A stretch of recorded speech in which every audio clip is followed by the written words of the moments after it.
Hi dear friends, അസ്സാം വലൈക്കും. എല്ലാവർക്കും റംസാൻ കരീം. അപ്പോൾ ഇന്ന് നിങ്ങൾക്ക് റംസാൻ സ്പെഷ്യലായിട്ട് ഒരു പുഡിംഗ് ഷെയർ ചെയ്യുന്നത്. വളരെ ഈസി ആയിട്ട് ഉണ്ടാക്കാൻ പറ്റുന്ന ഒരു റെസിപ്പിയാണിത്. അതേപോലെ ഇൻഗ്രീഡിയൻസും വളരെ കുറവാണ്. കുഞ്ഞു മക്കൾക്കും വലിയ ആൾക്കാർക്കെല്ലാം ഒരുപോലെ ഇഷ്ടപ്പെടുന്ന റെസിപ്പിയാണ്. അപ്പോൾ കുറേ പറഞ്ഞ് മടുപ്പിക്കാണ്ട് നേരെ നമുക്ക് വീഡിയോയിലിട്ട് പോകാം.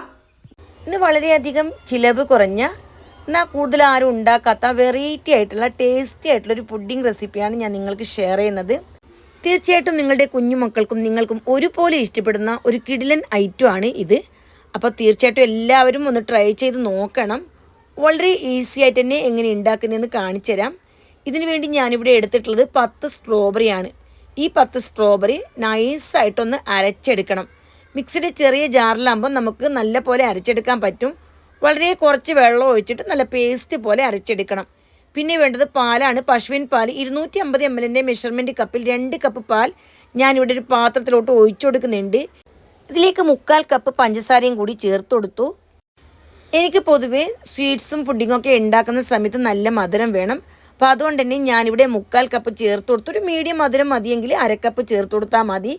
പിന്നെ അതേ കപ്പിൽ 1/3 ഭാഗം 1/3 കപ്പ് കോൺഫ്ലോറും കൂടി ചേർത്തതിന് ശേഷം നന്നായിട്ടൊന്ന് കട്ടയൊന്നും ഇല്ലാണ്ട് മിക്സാക്കി എടുക്കണം.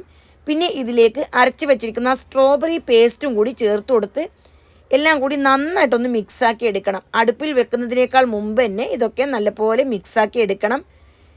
നന്നായിട്ട് കലങ്ങുന്നതിനേക്കാൾ മുമ്പേ അടുപ്പിൽ വെച്ചാൽ ഇതെല്ലാം കട്ട കെട്ടാൻ ചാൻസ് ഉണ്ട്.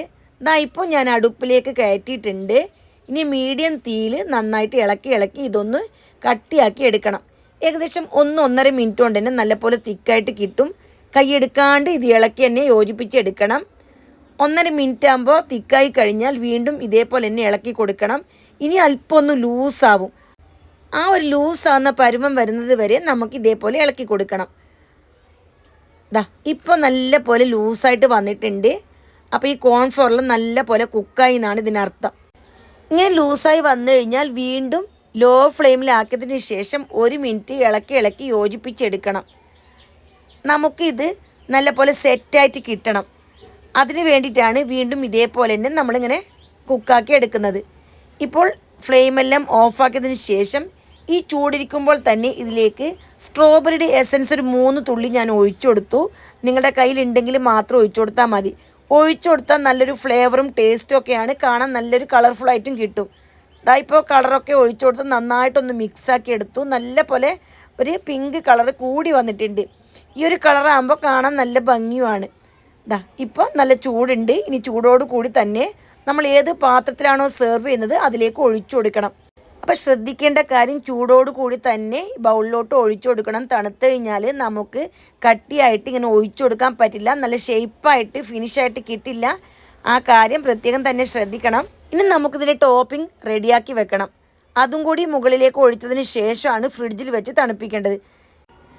ഈ പുഡിംഗ് ഇവിടെ തണുത്ത് സെറ്റാവുന്ന സമയം കൊണ്ട് നമുക്ക് ടോപ്പിംഗ് റെഡിയാക്കാം.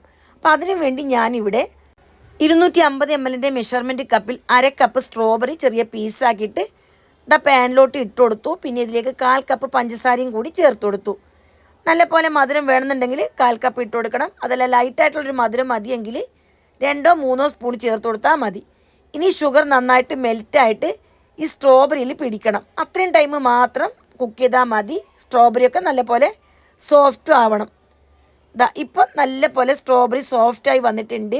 ഷുഗറൊക്കെ സ്ട്രോബെറിയിലേക്ക് നന്നായിട്ട് പിടിച്ച് വന്നിട്ടുണ്ട്. ഇനി ചൂടോട് കൂടി തന്നെ നമുക്ക് ഈ പുഡിങ്ങിൻ്റെ മീത്ത് ഇത് ഒഴിച്ചു കൊടുക്കണം.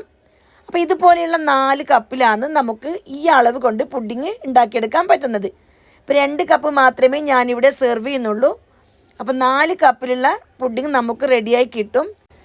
ഇത് ചൂടോട് കൂടി തന്നെ ഇതിൻ്റെ മുകളിലേക്ക് ഒഴിക്കാൻ ശ്രദ്ധിക്കണം. അല്ലാന്നുണ്ടെങ്കിൽ പെട്ടെന്ന് അതും തിക്കായി പോവും. മുകളിലേക്ക് ഒഴിച്ചു കൊടുത്ത് അതും അല്പം ഒന്ന് ചൂടാറിക്കഴിഞ്ഞാൽ നമുക്കിത് ഫ്രിഡ്ജിൽ വെച്ചിട്ട് നല്ലപോലെ തണുപ്പിച്ചെടുക്കണം. അപ്പോൾ ഈ പുഡിംഗ് കഴിക്കാൻ ടേസ്റ്റ് ഉണ്ടാവില്ല. നല്ലപോലെ തണുത്താൽ മാത്രമാണ്. തണുത്തില്ല എങ്കിൽ കഴിക്കാൻ ടേസ്റ്റ് ഉണ്ടാവില്ല. ഇപ്പോൾ നോമ്പൊക്കെ ആണെങ്കിൽ രാവിലെ തന്നെ ഉണ്ടാക്കി വെച്ചാൽ വൈകുന്നേരം ആകുമ്പോൾ നല്ലപോലെ തണുത്ത് കിട്ടും. നമുക്ക് പെട്ടെന്ന് തണുത്ത് കിട്ടണമെന്നുണ്ടെങ്കിൽ ഫ്രീസറിൽ ഒരു 2 മണിക്കൂർ വെച്ചാലും മതി. അപ്പോൾ വളരെ ടേസ്റ്റി ആയിട്ടുള്ളൊരു അടിപൊളി റെസിപ്പിയാണ്. തീർച്ചയായിട്ടും എൻ്റെ ഈ വീഡിയോ നിങ്ങൾക്ക് എല്ലാവർക്കും ഇഷ്ടപ്പെട്ട് കാണുമെന്ന് വിചാരിക്കുന്നു.